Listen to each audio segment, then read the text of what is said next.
Los Angeles Lakers gagawa ng moves para mapalakas ang kanilang frontcourt bago ang trade deadline.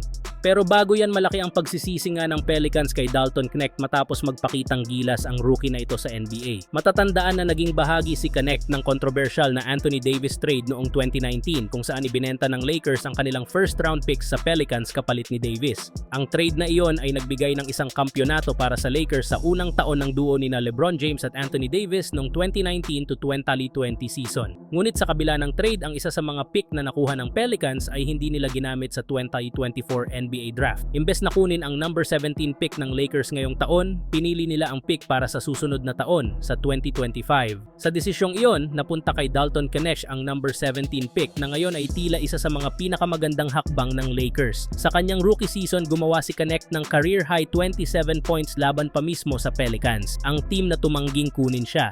Malinaw na ang desisyon ng Pelicans ay naging sanhi ng kanilang panghihinayang, lalo't pinapakita ni Knecht na kaya niyang mag-perform sa mataas na antas sa NBA. Sa kanyang husay, marami na ang nagtatanong kung nagkamali ba ang Pelicans sa kanilang desisyon. Ngayon, pinapakinabangan ng Lakers si Knecht habang napipilitan ang Pelicans na maghintay pa ng isa pang taon para makita kung sulit ba ang kanilang naging desisyon. Kung magpapatuloy ang ganitong laro ni Knecht, tiyak na dadagdag siya sa mahabang listahan ng mga what-ifs sa kasaysayan ng NBA trades. Samantala, usap-usapan ngayon ang posibleng trade ni Nick Richards sa Los Angeles Lakers bilang kapalit ni na Gabe Vincent at D'Angelo Russell. Si Richards na kasalukuyang naglalaro para sa Charlotte Hornets ay isang promising big man na kilala sa kanyang depensa, rebounding at solid na presence sa ilalim ng basket. Sa kasalukuyang season, nag-a-average siya ng 11 points, 10 rebounds at 1.2 blocks per game. Ang kanyang pagiging maaasahan bilang rim protector ay maaaring magbigay ng malaking tulong sa Lakers, lalo na sa kanilang defensive struggles ngayong season. Si Gabe Vincent na kinuha ng Lakers sa offseason ay hindi pa rin nakapagbibigay ng inaasahang impact sa team. Ang kanyang shooting inconsistency at kakulangan sa playmaking ay naging issue para sa backcourt ng Lakers. Samantala, si D'Angelo Russell, bagamat nakapagtatala ng magagandang scoring outputs, ay madalas ding naibabato sa usapin ng consistency, lalo na sa clutch situations.